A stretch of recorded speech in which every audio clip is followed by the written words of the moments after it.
Cypher, Hello guys, when and he plays welcome it, to TFT gets good Worlds position, Season 14, got a first, got a Grand second Finals, yesterday, game number so for 7. sure, good possibilities Enjoy. here. How long has Robinsongs been trying to shake off the title of being a low-cap player?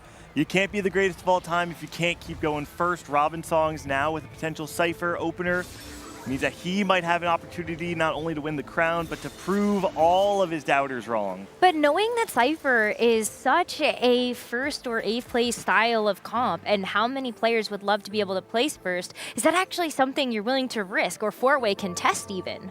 I think that's a great question because we've been seeing, especially Summertimer, who had that great game last game, play Cypher, contest it again and again and again, and it didn't work out in this previous game. Until it Everybody did. wants to play Cypher. Well, let's just say that was highly conditional what was going on. I mean, if you put your head down far enough and put the blinders on, then does it really matter as long as you hit? But with a gold augment as our first choice in this game, we've been keeping our eyes out for things like Trait Tracker. And only one player in that last lobby was able to get that AQ1H, taking it to a third place. Xiaozhu instantly picks up the heroic grab bag, and I need to know what he's playing on his board, because if he has something like the Cyphers in already, this will tell the rest of the lobby where he's going. I'm sure if you're picking that, you kind of have to, but I immediately saw the Hunter Killer missile being picked up by Campbelly, and I think that deserves a call out because that's very early, signaling the rest of the lobby, I want to build a board that can contend in the late game, that is able to do what I'm here to do. For sure. Summertimer getting also the rapid fire emblem is not usual at all, so there's something going on there. And Shenbai going for the golden ox, and this is actually once again The pocket a perfect spot for him to go first. That's right. How many times have we seen Zembai playing the Golden Ox, right? Taking the emblem right now. He's in his comfort zone saying, listen, you have your ways to go first, I have mine. But how many times have we also seen freestyling be taken? Robinsongs did play Street Demon in that last game, but freestyling is not one of those augments that I typically look at as a win-out angle. Well, a lot of players will take freestyling and play more for the econ that comes from when you get all the hexes highlighted. Yeah. We saw this especially Tacticians Cup 3 in the Golden Spatula when the amp composition was really popular. They would take freestyling, you get the ability to position your amp units however you like and get the influx of gold. I have a theory though that taking something like freestyling might be signaling that he's trying to play more towards a 3-star 4 cost or something like that instead, because we haven't seen amp succeed in the way that we had in the past. He could also go for a fast 9 market advancement, but ensure they got in early. And that he has done a first play. He did it in the second game, in the first game of today, and that's a good possibility. Obviously not exactly what you want to go for a win, but makes sense. Honestly, you need to be brave to go for a 3-star 4 cost after what we just saw for Weijin, the heartbreak, the tension, and of course opening yourself up for the grief of other people. You're an easy target if that's your game plan. He took tower defense and got a Bastion emblem. Has the Morgana on the board, and we did see Morgana Bastion actually do well in this tournament so far, but maybe not the role I would have wanted from Weijin. Yeah, that is a little tough. He was holding, okay, yeah, he was holding Veigar's on the bench, and here he actually did get Veigar 2 off his shop. I am wondering, now that I think about it, is there some way to play more into the vertical Bastion Dynamo stuff that David had talked about earlier on the cast? Or we've seen players play into Cyberboss. Maybe the problem with Veigar is you need to have enough gold to both hit Veigar and find the Kabuko. And the Archangel Slam in of itself is not particularly cohesive with Veigar because you're generally playing Techie, where you get the base AP already, so it doesn't do anything to multiply the strength of the composition. Who already has now the Cypher in is Xiaozhu, so he will be the one with the priority, and we talk about it. We know Cypher contested is not a good comp for top 1, but Xiaozhu already having it in a place is telling the rest of the lobby, hey, this is my line, I'm trying to go first, but if someone else does, no one will go first. And everybody's in check, right? So there's actually no reason for you, there's no incentive for you to grief Xiaozhu right now, because all it does is say somebody else gets to win the tournament. So we might actually get to see this Cypher line completely uncontested. carousel rolls around. No crazy high target units in here. I think if you're a Camberley, you're probably not too mad about finding a Fiddlesticks early on. We're, of course, always on the lookout whether or not the Cypher players get Cypher online. But like we mentioned, Xiaoju already has that. He's not actually looking for anything else. And from our lower third, it doesn't look like anybody else is willing enough to contest him on this here. Instead, we're seeing something that's very similar to yesterday's end of the day, yesterday's last game. A lot of very directional augments being taken first in this golden augment selection. I'm not going to lie, guys. Xiaoju, 20 points, bottom of the standings, has a very, very good chance of winning the Tactician's crown. Challengers in chat and everyone who has been following the tournament already know that, but you call it out, Gangly. What Robinson is doing right now is he's painting the full board. And once all the board is painted, we'll have so much influx of gold and resources that he's able to pivot out of it and then make a great combo. Normally you go for Boombot, but we know his playstyle. It could be simply marksman into the Garen. Right now, Click Corner also trying to do a Vexo line. We'll try to check the items. He has the Corrupted Cache, so defense is good. So either Pulse or Flux could give him, obviously, the Exo angle that he already is committed by the Augment. We saw him last game leaning into Exotech, hoping for the 3-2 Trade Tracker. The Trade Tracker coming through, and he missed last time. Running it back with Exo, though, knowing that that win condition's still on the table. I think you have to look at that spot sometimes and go, I got a little unlucky. Listen, it doesn't matter because he gets another shot like does everybody else. What a crazy historical game even that we find ourselves in. Game number 7 at a Tactician's crown. Everybody in check. Klikornin's third exo item is going to be the Pulse Stabilizer. You already said Nice. 5 Ooh. Exotech activate for the Hollow Bow, but that Pulse Stabilizer can still be on its way. Also opens up for the Hollow Bow Pulse Stabilizer combination on Jhin, which is extremely powerful. So even when you do have just the Zarya 1, you have so much power coming in through the Jhin 2. On the other side, Wei Shen with the Archangels. There's on the Veigar, just having a comp just to not lose HP right now. He's committing to the AP line, so probably Dynamo going for an Elise, trying to get an Elise reroll probably, and then trying to go to level 9. That will be the possibility for him to cap out. Very difficult to implement and to execute. Here's the Golden Ox player, Shenbai. So looking good, obviously with the Senna. And once again, the win conditions here, the Graves, access to the backline, and also that Senna that is able to delete the front line very quickly, especially when 3-star, and then the Graves had that angle to actually perform and even win against Boombots or any fully cap-out comp. I don't know how you guys are feeling, but I've seen this story before. Zenbai has been playing so much Golden Ox, so much Graves, finding a way into those emblems every now and then. And in a game where you're already getting so much extra resources like Crab Wraith, I ask myself if you actually are benefiting as much from the extra gold as you would be in a normal game of TFT. Did So you I see would how argue- much gold, though? That was a lot. With Golden Ox in particular, it benefits from the increase in gold because it's the only trait in the game that can directly convert gold into combat power, right? True. The only other thing in the game would be Zac. So everyone else is trying to go to level 9, trying to find their Zac converted that way. But what Zenbai's been able to do here is that he's been able to lock in a line where he will always be able to utilize the additional resources from Nico because the additional resources are always going to be gold. That's true, but at the same time, that also means everybody else has more resources to build higher cap boards. Yep. And then the Graves is maybe not able to clutch it up. We've seen some of the boards that can just shred a Graves board to pieces, and I wouldn't be surprised if that's what's going to end up happening here with how many players are already angling on the Exotech, on the Boombot line. Yeah, it will depend a lot on that pressure and keeping the threshold high. He's already at 12.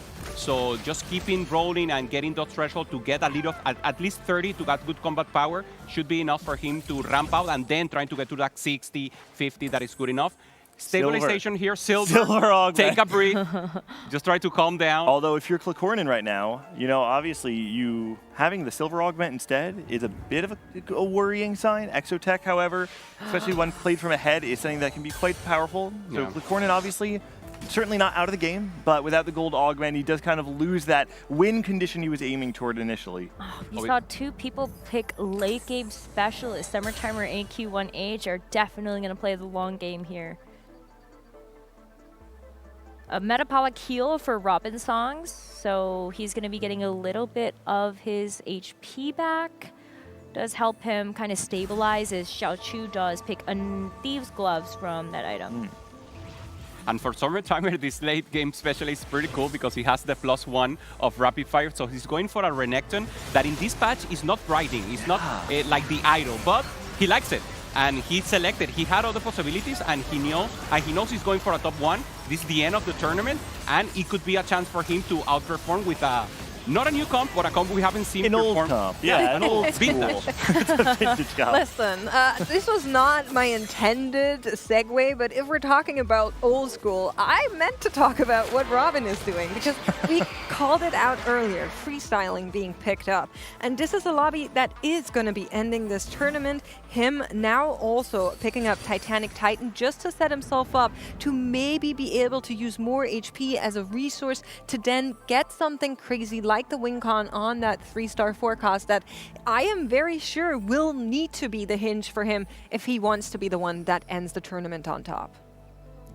AQ1H taking the double Econ augment in the Econ portal, right? So this is kind of calling back to what we were saying before, where if Golden Ox is the trait that can convert gold into combat power, AQH1H is certainly telling us that he wants to play into Zac. It's the other unit that can convert that. He wants to be able to go level 9 and then ensure that he can find a Zac 2, and have enough blobs to do what we saw Summer Timer do in the last game with Zac 2. And looking good, playing EXO just because he has good units here, playing some Dynamo also in the middle term, and we know that that's the pivot that you were mentioning that he's going to do, but for now, preserving HP as much as possible, giving presence here to the table, going up against Clicoren, who is the one who is actually playing Deus Exotech, taking a loss, but he's still very healthy in SP. Clicoren, 100 HP still, pressuring the lobby, Summer Timer also in the top. Looking at the forecasts. There's a Zed. There is a Zed. Xiaoju is able to pick up the Zed and the tier, important to note, because that is going to be a blue buff if you want it for either your Zed or your LeBlanc. Robinson's just he's slow walking. That's his thing. Leave him alone. A slow Robin walk over the finish line. We see the rest, Shenbai still with the comp, Graves 2 online, Wei Shen still holding on into the Veigar as a holder, still hasn't found maybe that Elise or that angle he wants to outperform with the Archangels. And for now, is Silas the one who's getting the rapid fire emblem for Summertime, just getting a little time and getting some healing also in the backline with the Kog'Maw. Look at the streaks here too, right? 7 streak over for the side of Summertimer, 8 streak for Clicoren. Neither of these players have faced each other in quite a while. And if they can maintain their streaks into stage 4, they'll really start to pull ahead of the pack. Question is, are they going to fight each other now? It looks like they're fighting. Well, only one can actually hold on to that streak, so we'll need to see who it actually is. Of course, Summertimer did lose earlier on, so is on the low in terms of total HP, and it looks like that might just also be what is going to be happening between the two here. Both of them pretty decent on gold. I think if you're a Summertimer, you don't actually mind losing this one with 50 already in the bank. I mean, you're double econ, right? You're late game specialist and you're playing Slammin. On the other side, Clicoren has invested way more into the board itself. Yeah, now we're seeing Wei Shen. He has a Veigar 3 that also a vintage comp, if you will, if you find the Shyvana 3, but there's also another option. He can just go vertical Cyber Boss, trying to find the Kobuko, trying to find obviously a 6, and what do you think? Well, the 6 is not contested. So we're talking about 4 cost, 3-star as a possibility. A 6 could be the angle here. Obviously, it's a big Hail Mary, but I think that's what Wei Shen is thinking right now. I mean, Ziggs has so much just explosive power. It feels a little random sometimes, or he throws the bomb, but you know what? Whenever it hits and you get it lined up correctly, it does do a lot, especially if you hit that front line. He's also still pretty rich. The fact that he was able to hit the Veigar and he still has 50 gold in the bank, he's going to be able to level up, and this is what Crab Rave is all about. That's the main problem with this composition, is that normally, in order to find the Veigar, you sacrificed the econ required for you to find the Kabuko. Crab Rave is one of those few conditions in which you'll be able to find it. The question, though, is does a Veigar reroll composition hold up against some of the cap boards that we'll be seeing, even when you get 4 Cyber Boss on? I'm a believer. You are? I'm actually not sure what to believe because it is so unique, like you're mentioning, that he has it already in play now. So that'll allow him to cap the board out in ways that most people will have never seen before. Matter of fact, together with that Crab Rave, you're just able to go all the way. Kobuko 3. Okay, if that happens, That's a I true also dream. believe Necra. Yeah. Actually, we need to be careful with what she's saying. She mentioned Crab Rave and it happened, so I don't No, know. no, what kind that of was powers you Panda, have. No more actually. manifesting. Don't worry. Panda said crabs, and then I said Crab Rave, and so actually I guess we're both at fault for that one. Well, at least we removed one part of the equation for now. We got to take a look at Xiaoju. He did take the 390 cash. It was the one off of the Draven. It was Artifact, and I think it was Artifact and Components, if I remember correctly. So he has a lot of gold to be able to roll. Plus, keep in mind, he has Duplicators? 4 Duplicators. Yeah. One off Draven, natural Draven here. He should be able to hit just about everything soon. Trying to get closer to the Oh, Galio. missing a lot Yeah, of he's Galio. Yeah. pretty deep, actually. 10 gold remain. Not many copies of the Galio, not enough to just slam the duplicators. So he says, okay, I'm going to sit one more round, see what the augment brings. Maybe that is salvation, maybe that is turning point, and I don't need to sack all of the duplicators right now. Yep. Well, it would be nice, especially since you're 1 copy off of the LeBlanc, I think. Just get one of those naturally, and then you're good. I'm not sure if that's enough for him to win this round, so he's just like, okay, I'll just lose for Econ. Oh. And maybe it happens in the shop, but yeah, talking about what Veigar 3 can do, apparently not beat Renekton 1. Well, I mean, Renekton on 8, hello? Klikornin, the only player continuing the streak, 11 win streak for Klikornin. We were saying before, he was angling toward the Exotech, wanted to be able to find the trade tracker on 3-2, and that missed. But you know what? Even if you miss the trade tracker, there are so many other conditions you can still play. The question here is how much do you want to roll down? You still have a lot of things to be able to hit if you want to transition your board fully. We're missing Sejuani, we have 1 Zeri, and we're seeing Robin Songs do what we had mentioned before. Using the freestyling to get the additional HP, has everything online now, and he went 9. Wants to stabilize his board. It actually looks like he might be playing toward the vertical street demon Yeah, instead. he stayed. That's good. But Staying, this is obviously having another chance. And playing Here's what Mira. I like to call the Necracom. Necra has been the proposer here of 3 Demon throughout the tournament.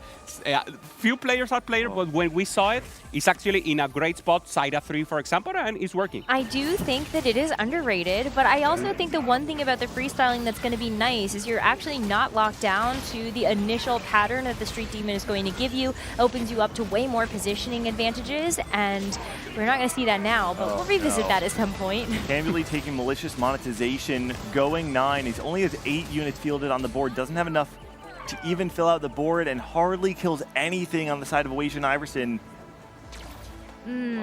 Tough Yeah. spot here for sure for Gambuli. Level 9, no gold.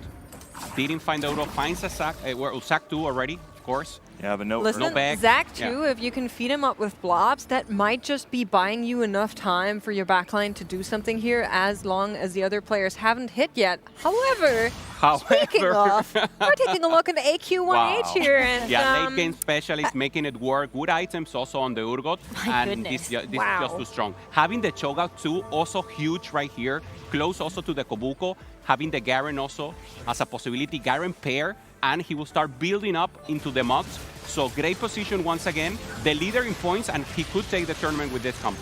Starting to look a little awkward for the rest of the lobby, Wait a though. second. We already What's the have Draven? at least 3 Kobuko out of the Oh, pool. Draven! That- Sniping the backline there. he's challenger Bye-bye, for Urgot. sure. Oh my goodness. I mean, with the gold execute too, There that's is so wild. much power coming in from the other side of the board there. Xiaoju hitting both the LeBlanc, and take a look at what's on that Draven. Getting the gold collector. He reforged his artifact to be able to get the execute, like you mentioned. But the thing that's important about it, it's not just the execute, right? Normally when you have something like the gold collector, the problem is that you don't have enough chip damage coming through from the other parts of your board. Because you have the LeBlanc as well, Robin. the execute is able to get full value. Robin wanted that item so bad. Well, the good thing is he hasn't picked up anything accidentally instead. The bad thing is he can't get anything he's else. part of the carousel now. No, but you're right. Draven is such a good unit to have that gold collector on. And I think we're also getting closer to that Galio, which is going to be buying the LeBlanc and the Draven sometime. We saw a glimpse of a Draven mod there. I don't know if any of you saw it quickly enough. No. Okay. No. What we're seeing right now is Shenbai that finds a Garen that we normally don't see in this comp. Level 7, Ras 3, Graves 3. The Senna hasn't found and is very close to the Jarvan that is very important, but this Garen is pretty huge. He can give you additional mocks, and if you manage to get the Golden Ox 3, very big, you can have an additional carry. Golden Ox Garen could be a great possibility. What about Golden Ox 6? Yeah. The problem with 6 is you're not actually getting that much stronger, you're just getting more resources. You get the item drops, but with so many people spiking really hard, you really want the damage, which you would get more out of just playing 4 Golden Ox plus the Divinicore instead. And he knows that, right? He's shown that Yeah. in previous games as well, where he just slots in the 6 Golden Ox earlier on to try and get the resources back. I could see it here if he had a chance to do it just so, as he's trying to catch back out to the lobby in terms of econ and leveling. And then, you know, we'll see what happens after that. But let's take a look over at Robin and his Street Demon board. Samira 2 has been found, and like was correctly called out, we're on the lookout for the win condition, the 3-star forecast. There's already 6 Nikos and 5 Ziggs on this board to try and keep options open, and you can see the rest of the lobby just hopping by saying like, oh, that's what you're up to? Don't worry, we know. Having obviously that chance is amazing. Not enough gold, so he will try to maybe save a little and then do a deep roll down, making sure he has a good chance of getting the 3-star. Right now, Xiaoyu on the top against Kambuli, who is in a dire position here. Only Urgot 1, not enough frontline, finds the Cho'Gath 2, but it just looks like it's not enough. We have gotten word from our lovely admins that the Garen mod we saw on AQ1H is actually Boombot, but here comes our first elimination of the last game of the TAC round here. And unfortunately, it is going to be Kambuli, a representative, I think, that has stepped up to the mark more than once throughout this weekend. And I think I'm so glad that you called that out, because Kambuli, after falling short in so many top 16s of the Americas regionals and tournaments, finally finds himself in the Tactician's crown. And what a statement in your first one to still be able to make it to that top 8. That is an accomplishment, despite maybe not having the performance he would have wanted on today specifically. For sure, from now on, and even before, for me, one of the best from the Americas, Kambuli. Also prep amazing with his group. This is we can think about it as the second round of America's representative of NA, and now making a name for himself. Summertime, Garen, rapid fire. So it's not Renekton. It was contested, so we will see a very quick Garen right now. Yeah, ended up actually in the Boombot line, which was also very contested. So still on the Urgot 1. Has the Zac 2 though, but we saw from Cambuli's board, just having a Zac 2 in of itself is not enough to win you a lot of the fights at this point in the game. It's going to be up against the Graves board from Zenbai. Great news for Summertimer though. Kambuli is out. That was somebody that was contesting him. That was somebody that was holding the units.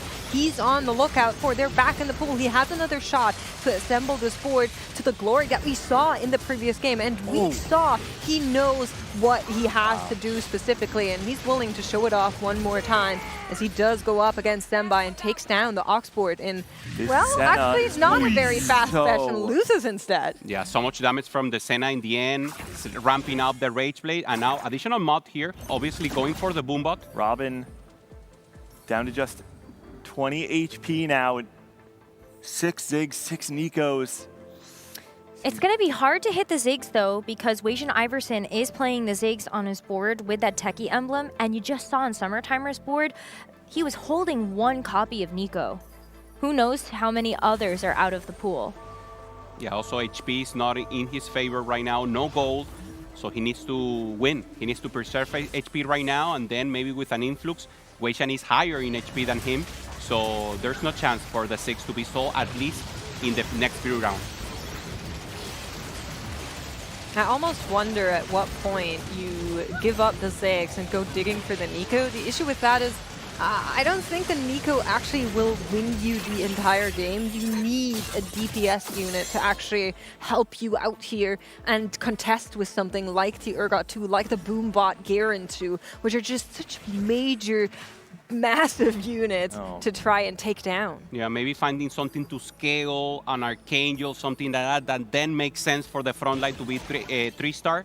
But that would be a possibility. Decides to sell the Nico here and go for the 6. So huge roll right now. Desperation station. We're rolling. We're trying to find that Ziggs no matter what. But so much already off the board. Finds Brands, but not what he needs. No Nico 2 in play anymore. No Brand 2 in play anymore. And with that, I think Robin doesn't actually have a chance to win this round.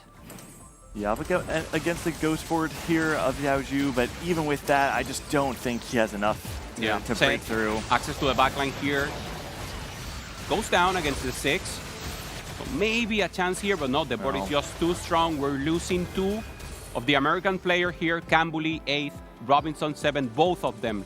Great performance on this series, on this set. And Robinson, once again, the old guy, the grandpa that we all love.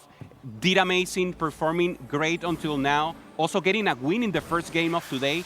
Didn't manage to close it out, but once again, congratulations. Yeah, just seeing him at a final lobby of a Tactician's Crown feels like another way we get a chance to celebrate Robin Songs, one of the OGs of America's TFT, and hopefully we'll get a chance to see him again soon. But he still is going to end the day with quite a few points there.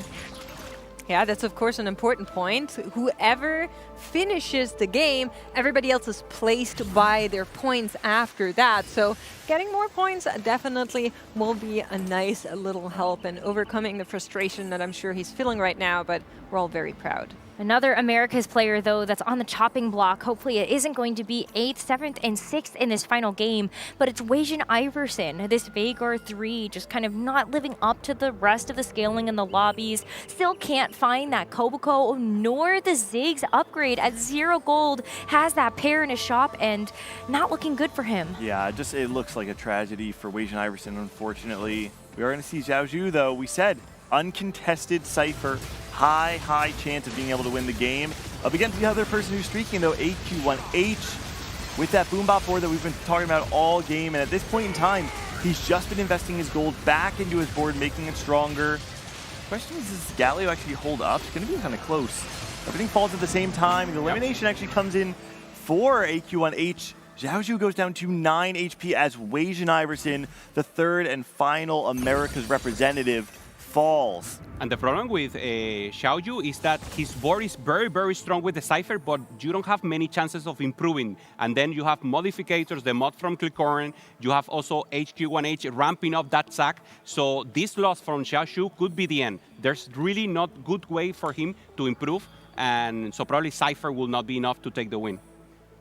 I just want to point out that with these 3 eliminations, that was it for the Americas to take their shot at reclaiming another Tactician's Crown title. I know you guys were saying you only win every odd one, so maybe next time around, I find myself surrounded by Americas casters. That would be a little bit nice. Clicoran on his last legs as well, up against Xiaoju. 2 players under 15 HP. Only one of them is going to remain at the end of this fight, though. Someone will kiss their dreams of becoming the winner of the Tactician's Crown goodbye, and it's going to be Amiya's last hope as Clicoran will fall here. Clicoran, what a major surprise for everybody this weekend, though. Had such a fantastic day number 2, and you could see all of EMEA behind him, cheering him on, hoping that he would be able to bring it home for EMEA. I think he did a lot for EMEA, just showing up, stepping up to the plate and saying, I will bear the pressure of being the sole defender of EMEA's hope and honor, and I think he got really far today. Absolutely. Great performance, and also taking great chances, taking risks, getting a lot of first and second places throughout the tournament. Great performance from Clicoran. I know he's happy, and our best to him, and we hope to continue to see him a lot more from him right now into the future. AQ1H, the one who has the best chance right now of winning it all, high HP, ramping up with the Garen mods, has the Sack 2, has the Urgot 2. This is just a perfect spot to be in. 26 gold, just rolling for additional blobs, making sure he has as much possibility, break out the rest, and avoid any shenanigans from anyone else. I'm just very glad no one died to the crab. Okay? Win for everybody Whew, there. crisis averted. A breath of relief goes through the caster sofa.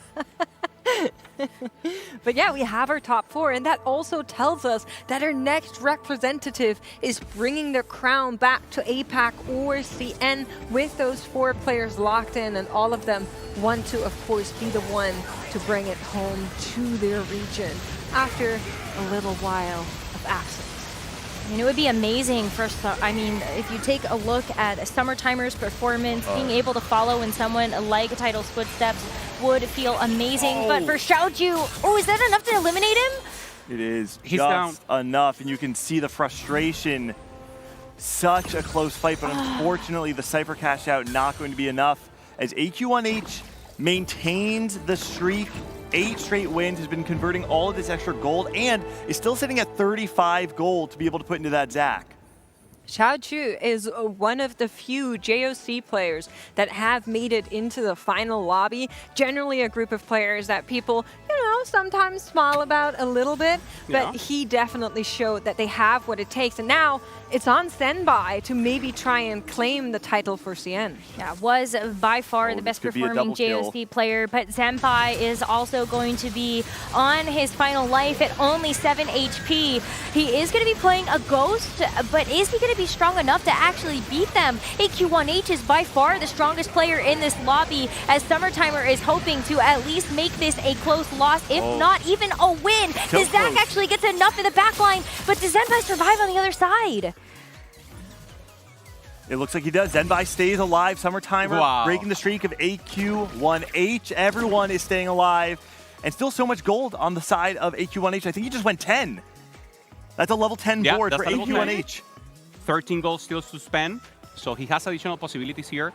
Having a chance, Shenbai, just trying to access the backline. He needs to destroy the weekend of any of these 2 Urgots, access the backline, and then obviously have a good possibility with both the Renekton and the Graves to totally delete the primary carries. It's all about trying to get that Graves He's on the next strong to side. the Urgot. Positioning is looking good here. Renekton is going to come in for support. First slice from that Graves. Takes down 3 of the units in the enemy front line, but he's on the opposite side of that Urgot for now. The ult cannot be hitting him immediately, but this is looking very good for that Graves to be able to clutch it out. The fence is still standing. Zenbai hanging in by a threat. Both Senbai and Summertime winning against AQ1H, and this is amazing. He's not the favorite anymore. Summertime, the one with the win streak, and the one with the most possibility of winning it all. It's getting down to the wire, though. You take a look at how close those HP totals are and how spiked these boards are getting. So powerful. When you take a look at that Golden Ox, great call out, Gangly, at the beginning, how much gold generation from this game has been able to give power over to that board. We're seeing 60 on that Golden Ox tree as everybody is making the last adjustments they can to their board to grab their strength. I want to see how AQ1H is able to play this out. He's able to finally get a 3rd item on the Kabuka now, or 2.5. It's going to give him a little bit more front line. Question is, can you survive through all the burst that's coming on from the other side? We're seeing this front line crumble. Despite how strong it looks, there's so much power on the Golden Ox side. There's so much power from the Boombox. It's going to be Zenbai up against Summertime. Garen is on the right, so full damage concentrated here. Very important. The Zac accesses the backline, making good CC, crowd control. Obviously immune the Graves right now. It doesn't hit the Senna. The Senna's staying alive. All the damage dealers are alive. The front line is melted to the side of Zenbai. And the TOC champion is going to fall in 3rd place here. We will have an APAC champion. AQ1H and Summertime, the 2 representatives from APAC, are going to be bringing it home. How exciting. I mean, after Title being able to get those 2 Tactician's Crown wins, it would be amazing to see APAC live up to those expectations. AQ1H and Summertime are both incredibly deserving, especially with AQ1H coming into this last day with such a high number of first places, and throughout the day has been very confident in being able to go for these strong level 9, level 10 boards to win out. First player to make check just fist pumps the air as the camera pans to him and says, I know, I've got it. We heard from Clement earlier on as they were talking about tiebreakers that he said he doesn't care about tiebreakers. He's just going to win the whole thing. But man. is that going to be holding true? For now, it definitely looks very close This fight's between getting these chaotic. two players. The Urgot is stunned. All the damage dealers are dead. Summertimer's going to take a huge hit, go down to 2 HP. We're going into stage 7. Stage 7, a couple more mods from the Garens to give over the last little bit of strength. And this crab is also going to give some additional items. Is anybody going to benefit more from this to make those fights even closer or even less far apart? They have so many upgraded 5 costs on their board that with their removers, you can absolutely find a way to get the most amount of value. Whether you're putting it on your Kabuko or you're getting 2 items on your Viego, it's going to be up to these 2 players to figure out how to optimize your board because these fights are so close. You're playing on a razor's edge. What a more fitting way for this tournament to end than an Urgot by Urgot side-by-side lobby in a crap rave portal. Oh, so many bloblets now going over to AQ1H's Zach. It's not getting any better so far here for Summertimer as he now starts to do his roll down, but you're running out of time. Look at the Viego summon, too. You have a Cho'Gath on the side of AQ1H. Oh, my on Summertimer, goodness. though, it's just the Fiddle, too. So you're getting way more value out of AQ1H's board than you are from Summertimer. And Summertimer is very low, so this could be the final fight here. If AQ1H loses, we'll have at least another one. Gotta watch the front line. Who are all the to turn it around? Can he do just that? Only 2 HP remain, and it is almost a mirror matchup. But more units on the side of AQ1H are living. He's going to be making it through. That Viego does go down.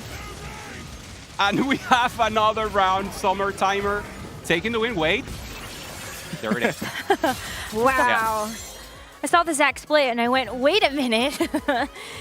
Is there a way? These Zacks are going to keep getting more and more powerful as well as we just continue to full roll that gold. AQ1H has kind of hit that cap though, being level 10. Summertimer thinks maybe I just don't need it and will not have the gold to go 10 himself. So one more fight is going to decide our champion here at the Cyber City Tactician's Crown. APAC dominance here, AQ1H versus Summertime. Both of them huge stories, and both of them were not the favorites until now, and one of them will take the crown. This is the last fight. Take gonna a look come at the down. positioning. Those are Urgots.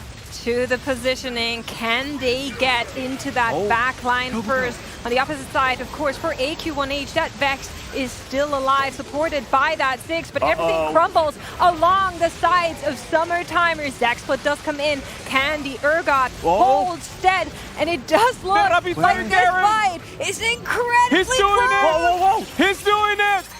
Oh my and goodness! Summertimer takes the Tactician's crown over AQ1H. Garen, rapid fire, making it work. Boombot, the Urgot at the end. Summertimer, so much aura,